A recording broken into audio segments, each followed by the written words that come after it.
Now, let's dive into today's story. The Seattle rain drummed against my office window as I signed the final papers.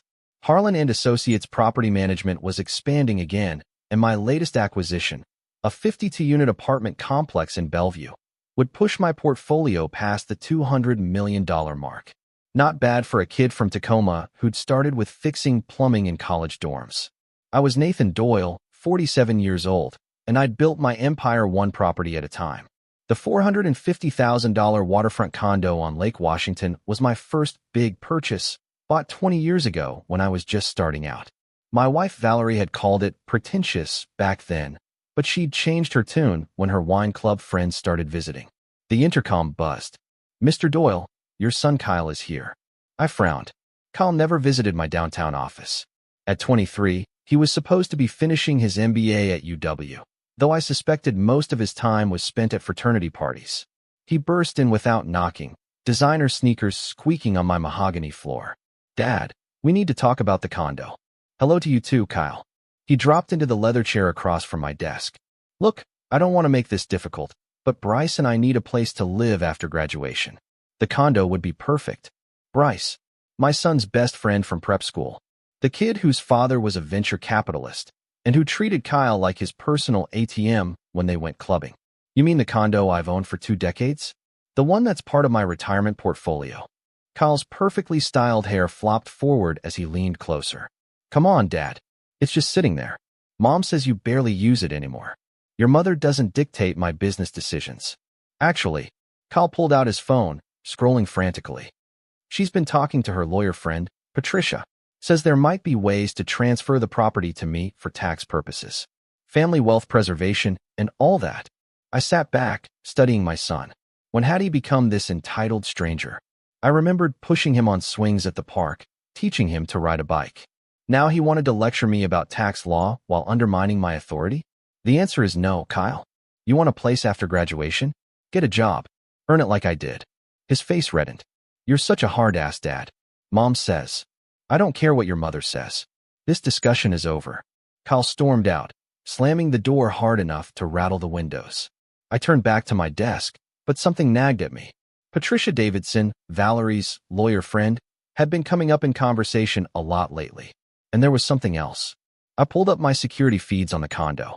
We'd installed cameras after some vandalism last year, though they were mostly inactive. But now, reviewing footage from the past month, I saw something that made my blood run cold. Valerie had been there, multiple times, and she wasn't alone. The footage was time-stamped 2 weeks ago, 2:47 p.m. on a Thursday. Valerie's silver Lexus pulled up to the condo's private entrance. She wasn't alone. A tall man with salt and pepper hair stepped out of the passenger side. They laughed about something as she let them in with her spare key. I'd never seen him before. I fast-forwarded. They stayed for 3 hours. When they left, Valerie adjusted her dress and hair, and the man kissed her cheek. Not goodbye, intimately, possessively. The next frame showed them entering again 5 days later, and again the following week. My hand trembled as I opened a special folder on my encrypted drive, surveillance data from my personal investigator. I'd hired Greg Morrison 6 months ago when Valerie started working late at the gallery she managed. What I found made the condo videos look tame. The man was Dr. Thomas Prescott, a renowned cardiologist at Seattle General. Divorced, no children, with a reputation for affairs with younger women, though Valerie, at 45, hardly qualified. They'd met at a charity gala last fall. The photos showed them at expensive restaurants, checking into hotels under false names, exchanging expensive gifts. Valerie wore lingerie I'd never seen before. They texted constantly. Greg had managed to intercept several messages. "Can't wait to tell Nathan about selling the condo. Kyle will love having it. Then we can finally be together. Valerie." "Soon, my love. Once Kyle has the property, we'll have leverage. The prenup won't matter if he tries to cut you off." Thomas. So that was their game. Get the condo transferred to Kyle, then use it as leverage in their eventual divorce plans. Clever. But they'd underestimated me. I called Greg. "I need everything. Social media, medical records, financial transactions. Everything on both of them." "You got it, boss." "Want me to?" "No. I'll handle this my way." After hanging up, I stared at the city lights. 25 years of marriage. a son who saw me as nothing but a bank account, and a wife who'd been planning my downfall from my own condo. The rain had stopped. In the reflection of my window, I saw my face, weathered but still strong. They'd mistaken my generosity for weakness. My son and wife thought they could scheme behind my back. Thomas Prescott thought he could steal my life. They had no idea what was coming. I spent the next week laying groundwork. First, I had my lawyers quietly restructure the condo's ownership, placing it in an irrevocable trust that only I controlled. Every clause was ironclad, every loophole closed. The property was untouchable. Second, I played my part perfectly. Valerie continued her secret meetings with Thomas, believing her deception was undetected. Kyle kept dropping hints about the condo, growing more aggressive each time. I smiled and nodded, letting them think they were wearing me down.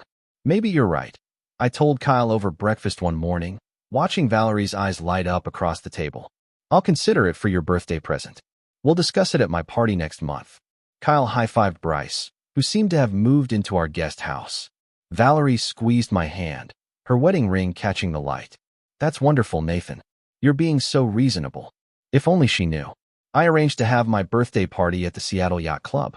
Intimate gathering, just family and close friends.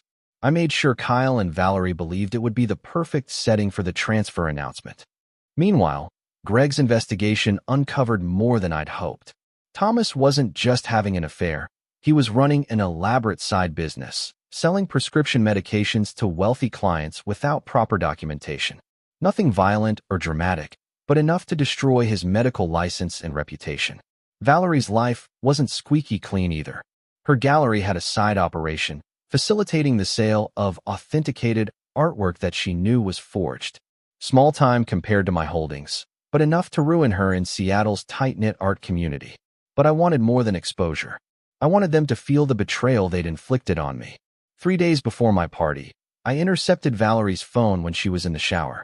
Using her fingerprint, I accessed her texts with Thomas and modified their plans. A simple change. I moved their next rendezvous to the night of my birthday party, at a private room in our own yacht club. Then I waited. The morning of my party, Valerie was unusually attentive. She made my favorite breakfast, complimented my suit, even mentioned how proud she was of my success. Every word dripped with false sweetness. Kyle was equally transparent. Tonight's going to be special, Dad. Really special. As guests arrived, I noticed Valerie texting furiously. Kyle and Bryce whispered in corners. My gut tightened, but I maintained my facade. At precisely 8 p.m., after the dinner and speeches, Valerie excused herself to powder her nose. I knew exactly where she was going. To meet Thomas in the private room I'd unknowingly arranged for them. Kyle saw his moment. Dad, about the condo. I looked at my son, standing there with his entitled smirk, his designer clothes paid for by my money. Behind him, Bryce raised a champagne bottle in mock toast. Of course, Kyle, I said loudly enough for nearby guests to hear. Let's discuss it now. The room quieted. This was it. The moment they'd been planning for months. Kyle stepped closer, his confidence radiating. Since you've been so generous tonight, Dad, I thought this would be the perfect time to discuss the condo transfer. You said you'd consider it as my birthday gift. The room had fallen silent except for the gentle clinking of glasses. Every eye was on us. I did say that. I replied, my voice carrying perfectly in the hush. And I've given it considerable thought. Bryce moved beside Kyle, champagne bottle still in hand. Something about his posture seemed aggressive, possessive. Kyle's wingman, ready to support whatever came next. So, Kyle pressed, we have all these witnesses, family and friends who know about your promise. I smiled slowly, reaching into my jacket pocket. You're right. They should all hear this. I pulled out my phone and opened the security footage from the condo. First, everyone should see what this condo means to me.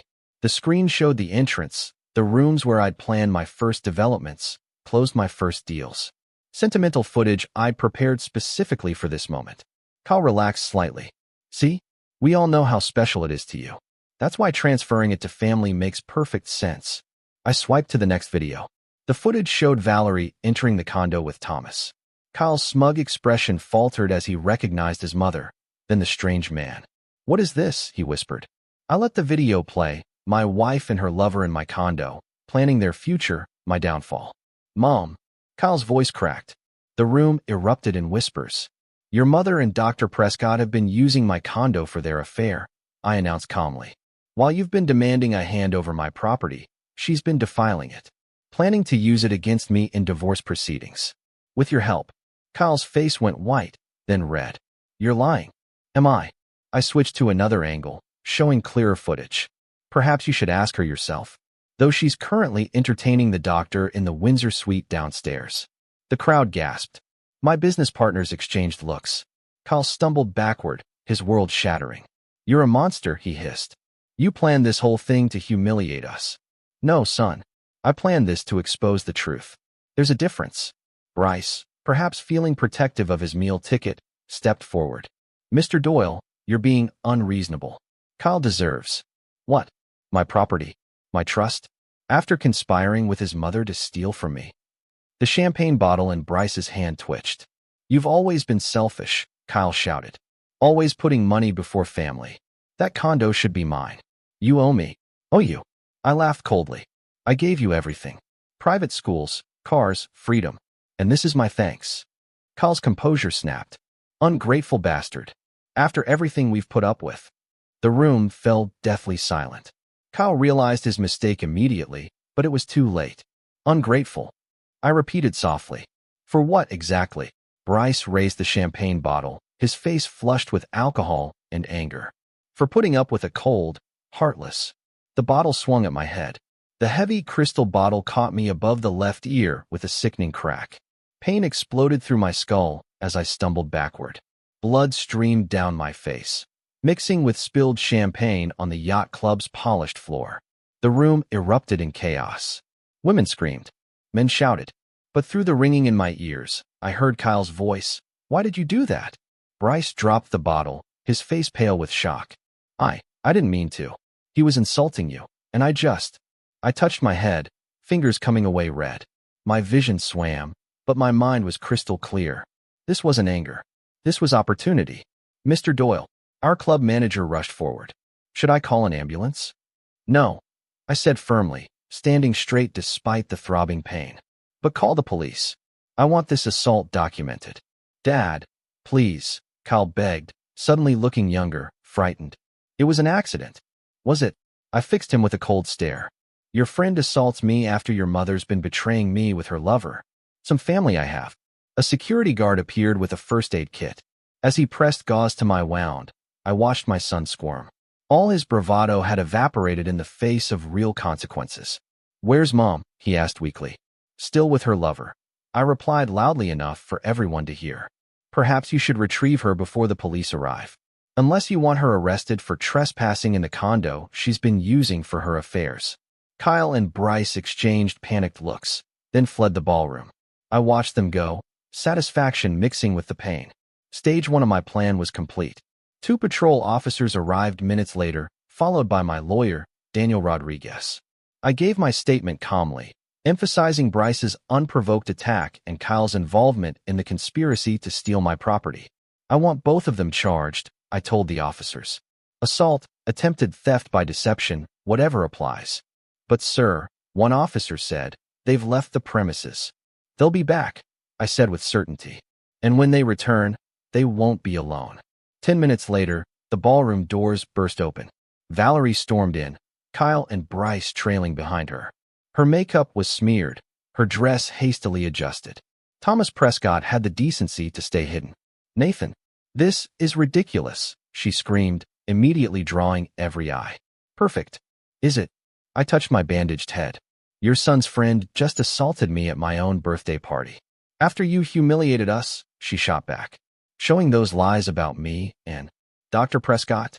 I suggested helpfully. The man you've been sleeping with in my condo? The one waiting in the Windsor suite right now.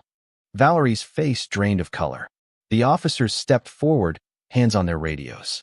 Ma'am, we need to ask you some questions, one said. This is entrapment, she shrieked. He set us up. I smiled coldly. Entrapment requires law enforcement involvement. I merely provided the rope for you to hang yourselves. Kyle grabbed his mother's arm. Mom, stop. You're making it worse. But Valerie was beyond reason. Years of deception and guilt exploded in a torrent of accusations. You think you're so perfect? You've been controlling us for years, holding money over our heads. That condo belongs to this family." "No," I said quietly. "It belongs to me. And after tonight, you'll never set foot in it again." The police took statements. Guests left in shocked whispers. My head throbbed, but I'd never felt more alive. As they led Bryce away in handcuffs, still apologizing frantically, Kyle slumped into a chair, defeated. Valerie sat beside him, mascara running down her cheeks. "How could you do this to us?" she whispered. I looked at my wife, really looked at her, and saw a stranger. "How could you do what you did? 25 years, Valerie. 25 years of lies. We can fix this," she pleaded. "Counseling, therapy, whatever you want." I laughed without humor. "Fix it. You used my own son against me, planned to steal my property, and when caught, your accomplice tried to brain me with a champagne bottle." Kyle finally spoke. "I didn't know about Mom and that guy, I swear. But you knew about the plan to force me into signing over the condo," I countered. "You've been working that angle for months."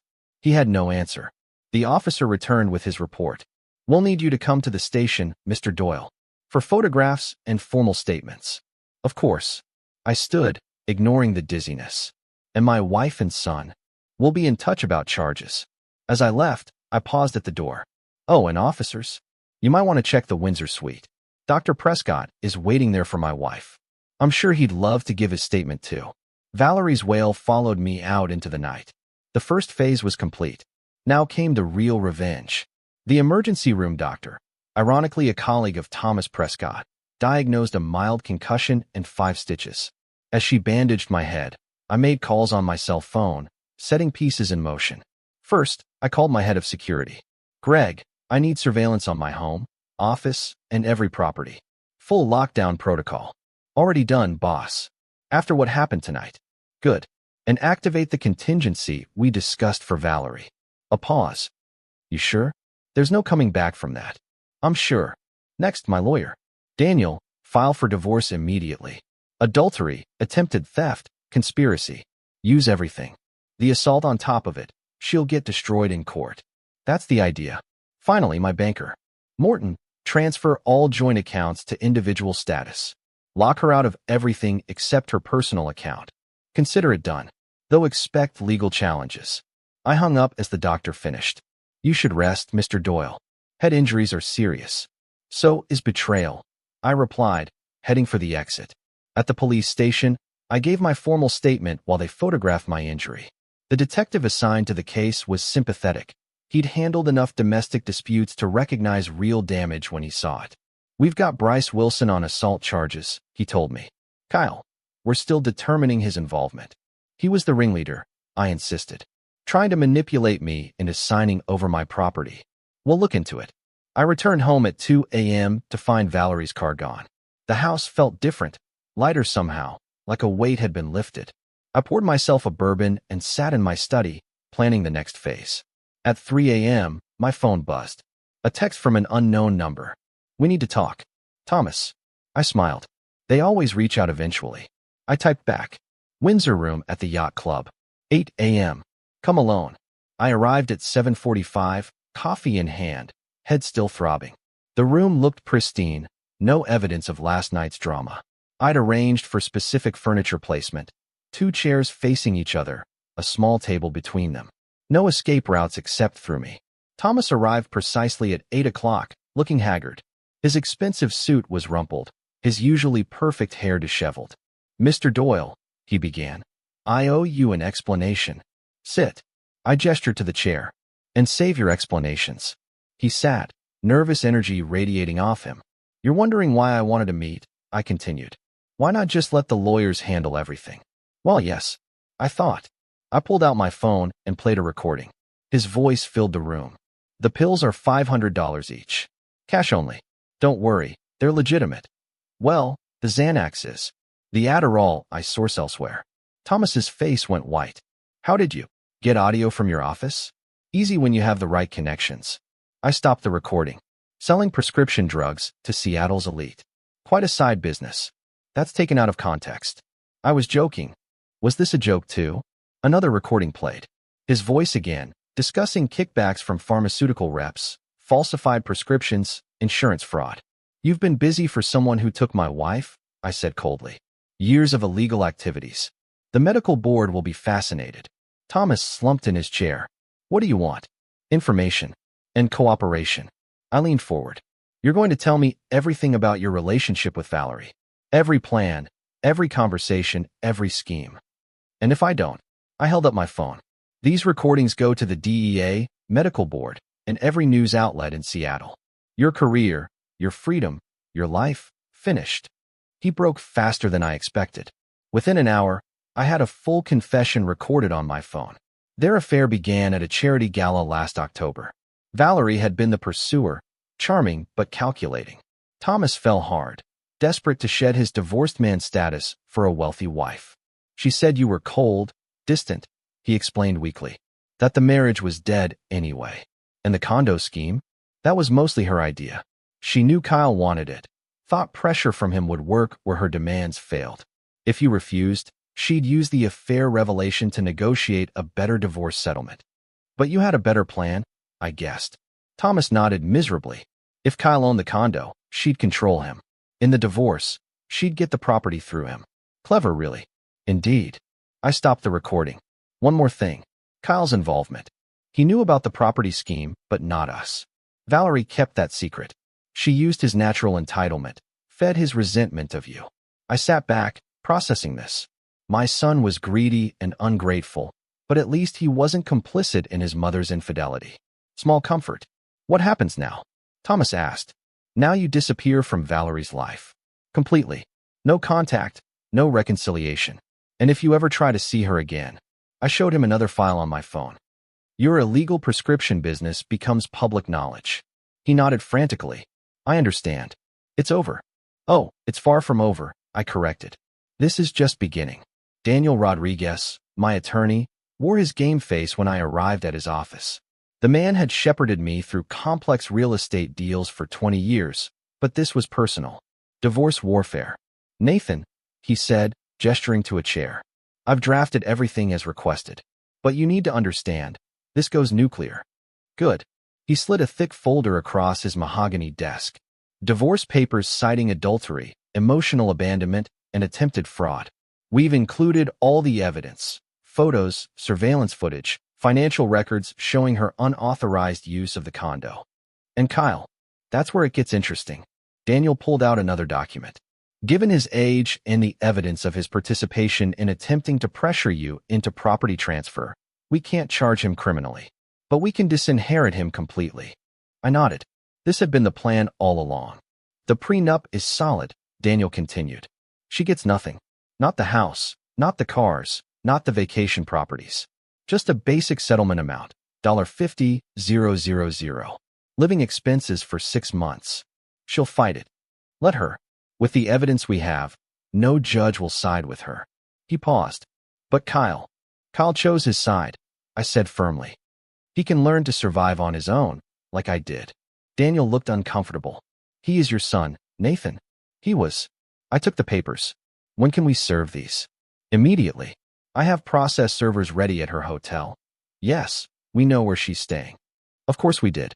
I'd had my people following her since she fled last night. The Holiday Inn near the airport. Classy choice for a woman who'd aspired to country club status. Do it, I ordered. And prepare for the media storm. I want our narrative out first. Already handled. Press release goes live as soon as she's served. I stood to leave, then paused. One more thing. The gallery. Daniel smiled grimly. Way ahead of you. We've contacted her investors about the forgery operation. Without proof that she knew, but enough to make them nervous. She knew, I confirmed. I have emails. Then she'll lose everything. Daniel's smile widened. The investors will demand an audit. I left his office feeling lighter than I had in months. Valerie thought she'd been clever, playing the long game. But she'd forgotten who taught me to play hardball. At home, I began phase 2, Kyle's education. I'd already frozen his credit cards, but that was just the start. I called his university bursar's office. Yes, this is Nathan Doyle. I need to cancel my authorization for Kyle Doyle's tuition payments, effective immediately. Sir, we're in the middle of the semester. I understand. He'll need to arrange his own financing. Or withdraw. The registrar sputtered protests. I cut her off. He's an adult. Time he learned adult responsibilities. Next, his car. I'd co-sign the lease on his BMW. One call to the dealership, and they'd have a repo team at his fraternity by nightfall. My phone rang. Valerie. I let it go to voicemail, then listened to her hysterical message. Nathan, we need to talk. This is insane. You can't cut me off like this. I'm your wife. Kyle is your son. You can't just delete. Another call. Kyle this time. I answered. Dad, he said, voice shaking. What's going on? My cards aren't working, and the bursar's office said. You wanted independence, I interrupted. Congratulations. This isn't funny. I need money for rent, food. Get a job. I hung up. My phone exploded with texts and calls over the next hour. I ignored them all until Greg called with an update. Boss, they just served Valerie at the hotel. She's losing it. Good. What about Thomas? Following orders. No contact with her. Looking over his shoulder constantly. Excellent. And Kyle? Packing up his dorm room. Looks like he's heading to Bryce's place. Bryce. The attempted assault charge had been dropped. I'd allowed that. But I hadn't forgotten his role in the champagne bottle incident. Make sure Bryce knows what happens to people who cross me, I told Greg. Already on it. His father's venture capital firm needs your investment group's approval for their next fund. They're getting nervous. I smiled. Power has many forms. By afternoon, the full scope of my revenge was in motion. Valerie had been served and evicted from her hotel for causing a scene. Kyle had been forced to withdraw from classes, unable to pay tuition. The gallery's investors were demanding a full audit. Thomas was hiding in his condo, afraid to answer his phone. And I was at my office, reviewing acquisition plans for 2 new properties. Business as usual. My secretary buzzed. Mr. Doyle, there's a reporter from the Seattle Times. Send them to Daniel. I have nothing to say. But of course, I did have something to say. The press release was already circulating. Real estate mogul Nathan Doyle has filed for divorce from wife Valerie after discovering her year-long affair with prominent cardiologist Dr. Thomas Prescott. Court documents reveal Mrs. Doyle conspired with their adult son Kyle to fraudulently obtain ownership of valuable Seattle properties for use in divorce proceedings. An assault investigation is ongoing after an associate of Kyle Doyle attacked the elder Doyle with a champagne bottle at his birthday celebration. The media would have a field day. Valerie's social standing would crumble. Kyle would learn reality has consequences. And Thomas, well, Thomas should have chosen a different married woman. I was just getting started. The Seattle art world operates on 2 currencies, money and reputation. Valerie had neither anymore. Word spreads fast in elite circles, and by week's end, whispers had become shouts. I didn't need to destroy her gallery personally. The investors did it for me. Once I provided them with evidence of her forgery operation, emails showing her knowingly selling fake Chihuly glass sculptures and questionable Northwest Coast Native American artifacts, they called an emergency board meeting. I watched from my office as she stumbled out of the gallery that Friday, mascara running, firing staff left and right. Security guards changed the locks behind her. 20 years building her reputation, gone in 3 days. Kyle wasn't faring better. His BMW had been repossessed Tuesday morning, towed from outside Bryce's mansion while a crowd of fraternity brothers watched. He'd tried to get a job, credit to him for that, but discovered that entry-level positions require references. And in Seattle's tight professional circles, everyone knew who he was. Nathan Doyle's ungrateful son. Valerie moved into Kyle's fraternity house guest room. The symmetry was perfect, mother and son, scheming together again, but this time in squalor rather than luxury. Thomas called me on Thursday. I let it go to voicemail. Mr. Doyle, please. I've done everything you asked. I haven't contacted Valerie. I can't practice medicine without. His voice broke. I'm losing everything. I deleted it without listening to the rest. On Friday, my investigator delivered the final piece. Proof that Thomas had been diverting hospital charity funds through his prescription scheme. Not just illegal drug sales, but stealing from cancer patients. I sent the evidence to the state medical board, the DEA, and the FBI. By Monday, federal agents would raid his office. His life wouldn't just be ruined, he'd be in prison. That evening, I hosted a cocktail party at the condo, my condo, untouchable in its trust. Seattle's business elite mingled where Valerie had planned her betrayal. Every time I poured champagne, someone mentioned the bottle incident, and I'd touch my faded scar thoughtfully. My email pinged around midnight. From Kyle. Dad, please. Mom's drinking constantly. I had to drop out. We have nothing. I was wrong. I'm sorry. Can we talk? I poured another scotch and stared at the city lights. They thought I was cruel. They hadn't seen anything yet. I replied, actions have consequences. Learn from them. Another email arrived minutes later. From Valerie this time. You monster. You've destroyed my life. Kyle is devastated. Thomas won't even return my calls. The gallery is gone. Everything is gone. Are you happy now? I smiled at my reflection in the window. Happy? No. Satisfied? Getting there. I forwarded her email to my lawyer with instructions to use it as evidence of her continued harassment in the divorce proceedings.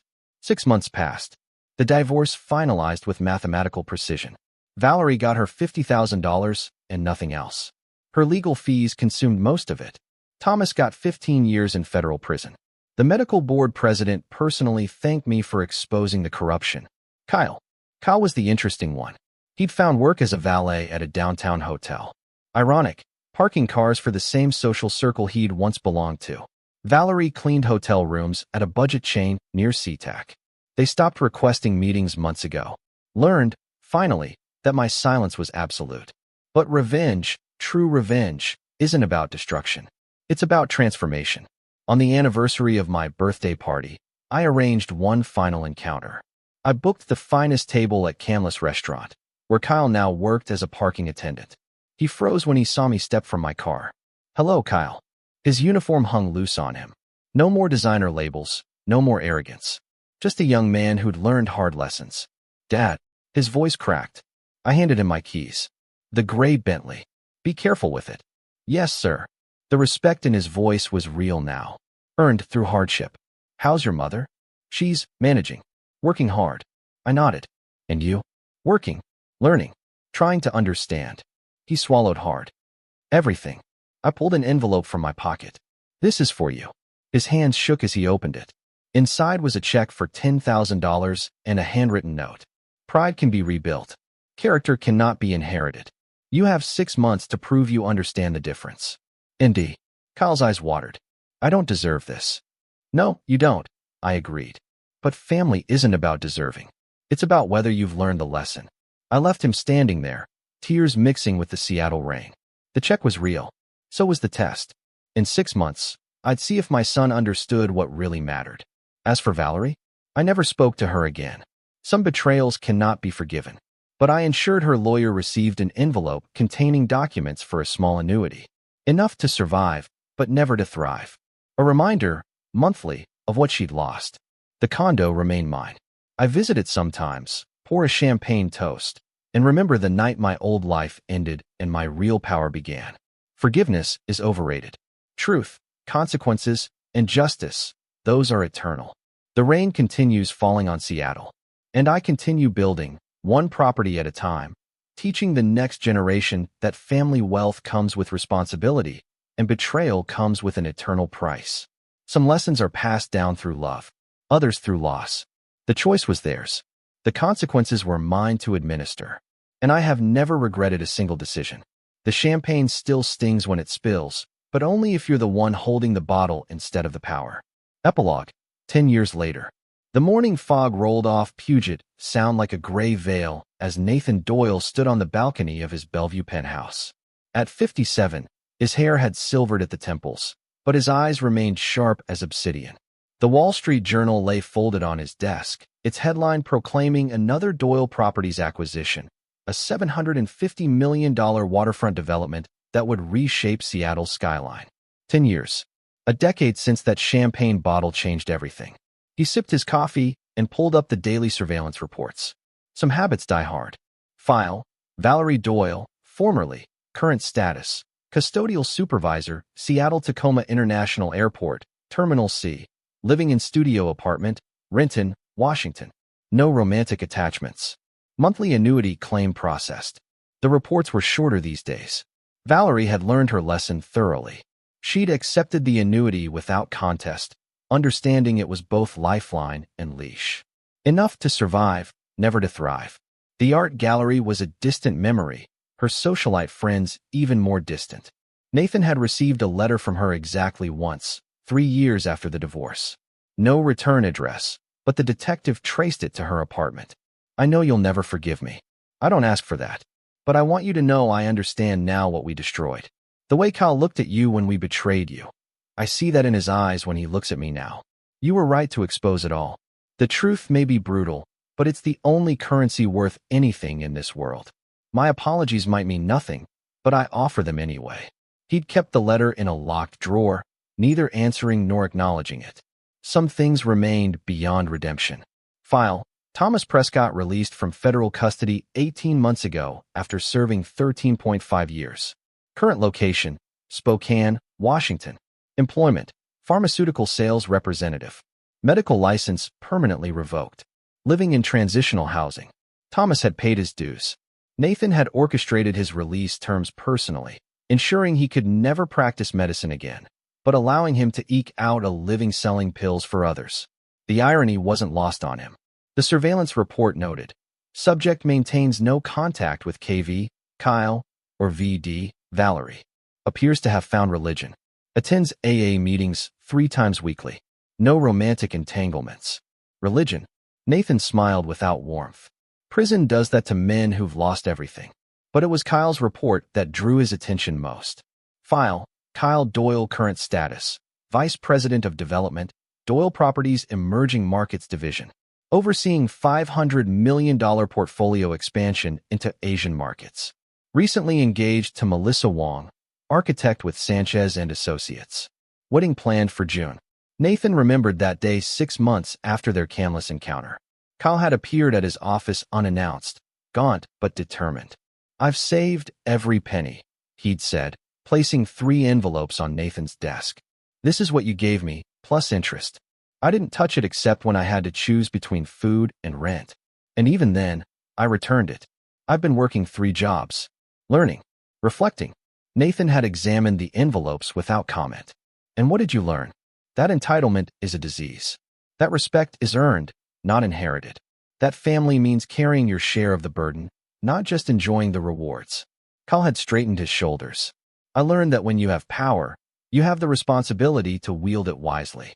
I failed that test spectacularly, but I'm asking, not for another chance at inheritance, for a chance to prove I understand what you try to teach me. Nathan had made him wait 3 months. When Kyle returned, thinner but resolute, Nathan had offered him a position in the lowest ranks of Doyle Properties. You'll start in property maintenance, cleaning, repairs, tenant relations. You'll work every department before you earn a title. If you quit, if you complain, if you show one hint of the old Kyle, you're done. Permanently. Kyle had thrived. The humility of cleaning toilets and unclogging drains had burned away his last traces of entitlement. Within 2 years, he'd risen through merit alone. Now he ran a division worth $500 million, and Nathan trusted him completely. The phone rang. His assistant's voice. Mr. Doyle, Kyle is here for your weekly meeting. Send him in.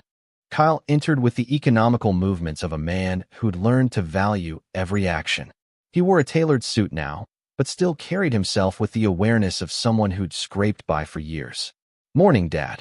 The title had been restored 3 years ago, after Kyle had successfully negotiated a complex land deal that saved the company millions.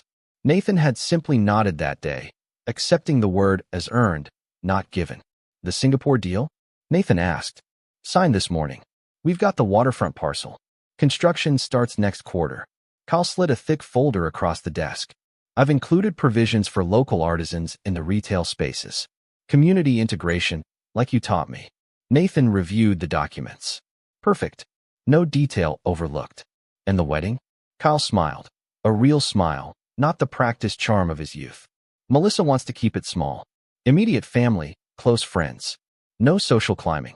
Good choice. Nathan had approved of Melissa from their first meeting. She carried herself with quiet competence, untainted by old Seattle money. She'd worked her way through architecture school, like Kyle had rebuilt himself from nothing. I was wondering. Kyle hesitated. Bryce got in touch. He wanted to know about Mom. The temperature in the room dropped perceptibly. Bryce. The champagne bottle.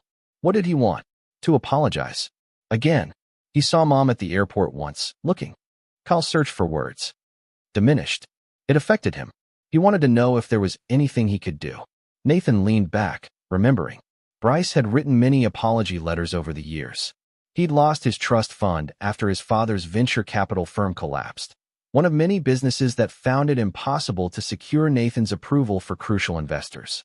Last Nathan heard, Bryce was teaching business ethics at a community college. The irony was exquisite. "Tell him to donate to the charity of his choice," Nathan said finally. "We keep the past in the past." After Kyle left, Nathan returned to his balcony. The fog had burned off, revealing the city in sharp relief. His phone buzzed, a text from Greg Morrison. "Interesting development. Valerie just filed paperwork to open a small cleaning business. Partners with 2 former co-workers.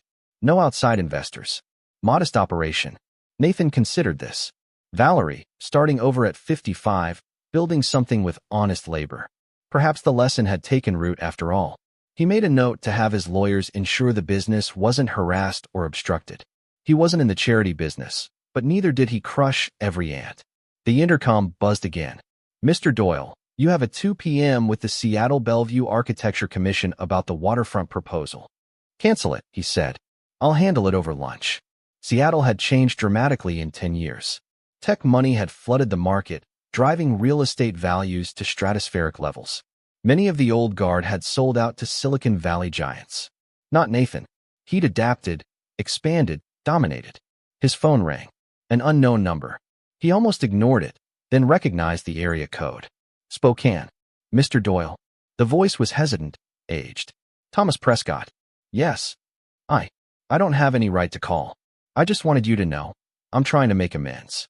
I've been working with addiction recovery programs at the prison where I served, helping others avoid the mistakes I made."